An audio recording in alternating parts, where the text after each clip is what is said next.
तो गाइस कैसे हैं आप सब लोग। रीइंकार्नेशंस के एपिसोड 127 के साथ हाजिर हूं। तो लास्ट एपिसोड के एंड पे आपने देखा था कि मैं लिंजुई सिक्स साइनस से मिलने के लिए जाता है। तो सिक्स साइनस पहले अपनी पावर्स को रिलीज करते हुए उसके ऊपर अटैक करता है ताकि वो उसकी पावर्स को चेक कर सके। तो उसे इस बात का यकीन हो जाता है कि यही वो बंदा है जो जिसको उसने मैसेज लिखकर यहाँ पर बुलवाया था। तो मैं लिंजुई से नाम भी बताता है जिसकी वजह से उसे और भी ज्यादा शोर हो जाता है। वो वहाँ पर बैठा सोच रहा होता है कि हो सकता है कि ये वही बंदा है जिसको मैं ढूंढ रहा था, यही मेरे फादर का इलाज कर सकता है जिससे मेरे पॉइंट्स काफी ज्यादा बढ़ जाएंगे और फादर मुझे और भी ज्यादा पसंद करने लगेंगे। तो सिक्स साइनस उसे कहता है क्या तुम्हें पता है कि पूरे एक साल से तुम्हारा इंतजार कर रहा हूँ लेकिन तुम पूरे एक साल से यहाँ पर नहीं आए। मुझे ये बताओ कि जो चीजें मैंने अपने लेटर के अंदर मेंशन की थी क्या वो सारी चीजें कर सकते हो, क्या तुम उन चीजों को सॉल्व कर सकते हो। तुम्हारे लिंजुई से कहता है हाँ मैं वो कर सकता हूँ, मैं तुम्हारे फादर के वुंड्स को हील कर सकता हूँ। सिर्फ इतना ही नहीं कि उसके अंदर जो तुमने दूसरी चीज लिखी हुई थी मैं उसमें भी तुम्हारी मदद कर सकता हूँ। लिंजुई से कहता है अच्छा ठीक है, तो मुझे ये बताओ कि उसमें दूसरी चीज कौन सी मैंने लिखी हुई थी उसके बारे में जहाँ पर बात करो। साथ ही सिक्स साइनस सोच रहा होता है लगता है कि वाकई में ये वही बंदा है क्योंकि इसने लेटर को भी पढ़ा है, मैंने उसके अंदर एक दूसरी चीज भी मेंशन की हुई थी। तुम्हारे लिंजुई से कहता है मैं अपने साथ किसी को लेकर आया हूँ जो कि आपकी तरफ से इस कंपटीशन में हिस्सा ले सकता है, flower blossoms beyond the sky में हिस्सा ले सकता है और वहाँ पर बाकी के सभी हाइनेसेस को हरा सकता है। अगर आप इस गेम को जीत जाते हैं तो इस गेम को जीतने के बाद आप एम्परर के और ज्यादा फेवरेबल हो जाएंगे और अगर आप उनके और ज्यादा फेवरेबल हो जाते हैं तो इससे आपको बहुत ज्यादा फायदा होने वाला है। और मुझे ये बात अच्छी तरह से पता है कि आप अपने फादर एम्परर का इलाज सिर्फ इसी वजह से करवाना चाहते हैं क्योंकि अगर आप अपने डॉक्टर को लाकर उसका इलाज करवाते हैं तो इसका मतलब यह है कि फादर तुम्हें और भी ज्यादा पसंद करेंगे। इसका मतलब यह है कि जब वो फैसला करने लगेंगे कि अगला एम्परर कौन बनेगा तो वो तुम्हारी तरफ ज्यादा देखेंगे। तो सिक्स साइनस जल्दी से जंप करते हुए हमारे लिंजुई के पास पहुंच जाता है और उसे कहता है तुम्हें तो हमारे बारे में बहुत कुछ पता है, तुम्हें flowers blossoms beyond the sky के बारे में अच्छी तरह से पता है, क्या तुम वाकई वहाँ पर मेरी हेल्प कर सकते हो, क्या मुझे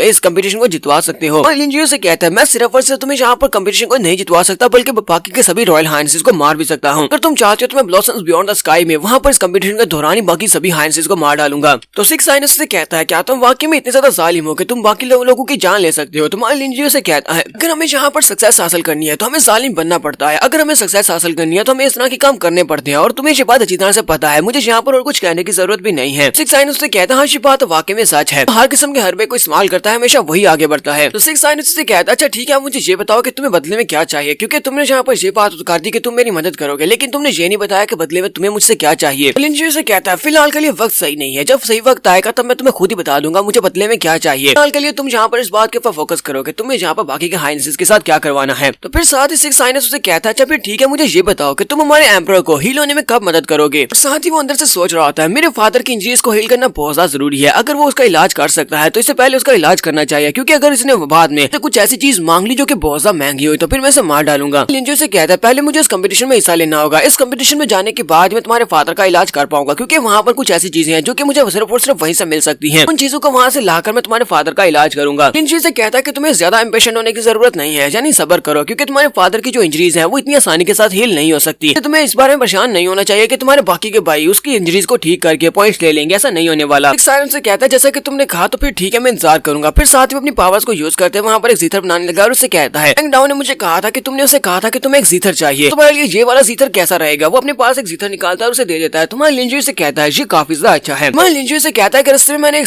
जीथर सॉन्ग सुना था वो मुझे बिल्कुल पसंद नहीं आया तो मैं यहाँ पर तुम्हें एक और नया सॉन्ग सुनाने वाला हूँ, तो अराउंड द बीम जीथर साउंड कहते हैं, इसको सुनो जरा। तुम्हारे लिंजुई वहीं पर बैठ जाता है, वहीं पर बैठकर अपने जीथर को बजाना स्टार्ट करता है। लिंजुई जब वहाँ पर जीथर बजाना स्टार्ट करता है प्रिंस कहता है ये तो वाकई में बहुत ही कमाल का जीथर बजाता है, ऊपर से इसके जीथर से अंदर से एनर्जी भी मोबिलाइज हो रही है। तो वहाँ पर एक लड़की होती है जो कि उस जीथर की सारी टोन को कॉपी कर रही होती है। लिंजुई वहाँ पर बैठकर पूरा सॉन्ग परफॉर्म करता है। तुम्हारे लिंजुई से कहता है तुम्हारी लोगों का अपना ही सॉन्ग है जिसको मैंने जहाँ पर थोड़ा सा मॉडिफाइड कर दिया है, बाकी के सभी को यहाँ पर परफॉर्म करने की जरूरत भी नहीं है। सिक्स साइनस सबसे पहले तो अपनी नौकरानियों को वहाँ से बाहर भेज देता है और कहता है तुम सभी लोग यहाँ से चली जाओ। तो वो सभी लोग वहाँ से चली जाती है। उनके चले जाने के बाद साइनस हमारे लिंजुई के पास आता है और उसे कहता है मुझे ये तो नहीं पता था कि डिवाइन सेंस एम्परर सेक्टर के लोग भी इस तरह के अच्छे जीथर को बजा सकते हैं, तुम्हारे पास जीथर के काफी सारे स्किल्स हैं। वो लिंजुई से कहता है अगर ये वाला म्यूजिक का शीट जो है ये मैं अपने फादर को देता हूँ तो मेरे फादर इससे बहुत ज्यादा खुश हो जाएंगे, तो मुझे काफी कुछ अचीव हो सकता है, क्या तुम मेरे लिए इस म्यूजिक की शीट पीछे छोड़कर जा सकते हो। मैं लिंजुई से कहता हाँ क्यों नहीं, मैं इस गाने के लिरिक्स तुम्हारे लिए यहीं पर छोड़कर चले जाता हूँ। अपने पास जल्दी से एक पेपर और पेन निकालता और कहता है मैं यहाँ पर तुम्हें गिफ्ट के तौर पर देने वाला था, जो हाइनेस में तुम्हारे लिए गिफ्ट लेकर आया था। तो वो वहीं पर बैठ कर उसके सारे के सारे म्यूजिक को लिख देता और कहता है चलो मैंने इसके ऊपर सारा म्यूजिक लिख दिया है। साइनस उसके हाथ से वो शीट ले लेता और कहता है मैं अभी जाता हूँ, जाकर अपने फादर को ये देकर आता हूँ, पर्सनली जाऊंगा, जाकर अपने फादर को ये वाली शीट देकर आऊंगा, मैं बस कुछ दिन तक आराम करना उसके बाद अपना काम शुरू करना। तुम्हारे लिंजुई से कहता है लेकिन तुमने तो कहा था कि एम्परर इस वक्त बीमार है और रिट्रीट में है। उसे कहता है हाँ मुझे पता है कि एम्परर इस वक्त रिट्रीट में है, लेकिन अगर मैं उनके बाहर जाकर इस म्यूजिक को प्ले करता हूँ तो मुझे लगता है कि एम्परर इसको सुनकर बहुत ज्यादा खुश हो जाएंगे। लिंजुई से कहता है तो योर हाइनेस तो यहाँ पर आपको बहुत ज्यादा बधाई हो क्योंकि आपके फादर बहुत ज्यादा खुश होने वाले हैं, तो मैं यहाँ से जा रहा हूँ। तो वो वहाँ से बाय बोलने के बाद चल पड़ता है, लेकिन साथ ही वो अंदर से सोच रहा होता है, चलो जल्दी से जाओ अपने फादर के पास इस म्यूजिक शीट को लेकर, क्योंकि मुझे नहीं लगता कि तुम्हारे फादर इस म्यूजिक शीट को देखने के बाद तुमसे बहुत ज्यादा खुश होने वाले हैं, क्योंकि तुम्हें तो गुस्से मिलेगा। साथ ही हमारा लिंजुई वहाँ से वापस आ जाता है। जब वो वापस आता है तो मीनी आंगू से कहती है तुम सिक्स साइनस के साथ है, कहीं ऐसा तो नहीं है कि सिक्स साइनस ने तुम्हें बहुत ज्यादा शर्मिंदा कर दिया। लिंजुई से कहता है तुम्हें ऐसा क्यों लगता है कि सिक्स साइनस मुझे शर्मिंदा करेंगे, मैं तो एक बहुत ही नाइस पर्सन हूँ और मेरे साथ मेरे जैसे एक नाइस इंसान के साथ वो इस तरह की बात क्यों करेंगे, मेरे पर गुस्सा क्यों होंगे। मीनी आंगू से कहती है क्या तुम्हारा दिमाग ठीक है, तुमने कुछ लोगों की जान ली थी, फिफ्थ साइनस के लोगों की, और उसे तुम्हें बचाना पड़ा तो वो तुम्हें शर्मिंदा तो करेगा ही। लिंजुई से कहता है परेशान होने की जरूरत नहीं है, मैंने उसके साथ अच्छे से बात की और सब कुछ मसला हल हो गया और साथ ही मैं गिफ्ट भी देकर आया हूँ। अगर यहाँ पर मैं सच्ची बात कहूँ तो ये वाला गिफ्ट सिक्स साइनस के लिए नहीं था बल्कि फिफ्थ साइनस के लिए था। मीनी आंगू उसकी बात सुनने के बाद बहुत ज्यादा हैरान होती है और कहती है ऐसा कैसे हो सकता है, तुम गिफ्ट जाकर सिक्स साइनस को देकर आए और तुम कह रहे हो कि ये वाला गिफ्ट सिक्स साइनस के लिए नहीं बल्कि फिफ्थ साइनस के लिए था, इस बात का मतलब क्या है। लिंजुई से कहता है इस बात का मतलब यह है कि सिक्स साइनस के इर्द गिर्द बहुत सारे स्पार्क्स हैं जो कि फिफ्थ साइनस के हैं। इसका मतलब यह है कि जब मैंने वहाँ पर बैठकर म्यूजिक को प्ले किया था फिफ्थ साइनस के सिक्स साइनस के लिए, तो सिक्स साइनस के लिए जो म्यूजिक प्ले हुआ है वहाँ पर जो लड़कियां खड़ी थी उनमें से एक गद्दार है, उन सारे के सारे म्यूजिक को कॉपी कर लिया और जाकर फिफ्थ साइनस को देगी। इसका मतलब यह है कि ये वाला म्यूजिक फिफ्थ साइनस तक भी पहुंच चुका है। मीनी आंगू से कहती है तो फिर तुम्हें तो वहाँ पर सिक्स साइनस के सामने अकेले इस म्यूजिक को प्ले करना चाहिए, तुमने सभी लोगों के सामने इस म्यूजिक को क्यों प्ले कर दिया। लिंजुई से कहता है मैंने जानबूझकर उस म्यूजिक को सभी लोगों के सामने प्ले किया था क्योंकि मैं ये देखना चाहता हूँ कि वहाँ पर अंडरकवर एजेंट्स कौन है और मुझे पता है कि अंडरकवर एजेंट्स कौन से हैं। वो अंडरकवर एजेंट जाकर फिफ्थ साइनस को सारी बात बताएगा, उसे म्यूजिक के बारे में बताएगा, तो वो उसको म्यूजिक को कॉपी करके उसे देगा और जाकर वो एम्ब्रो को जाकर पहले वो म्यूजिक सुना देगा। मतलब यह कि फिफ्थ साइनस यहाँ पर काफी ज्यादा अनलकी होने वाला है। तो यहाँ पर एक बहुत ही अच्छे शो का इंतजार कर रहा हूँ। मीनी आंगू से कहती है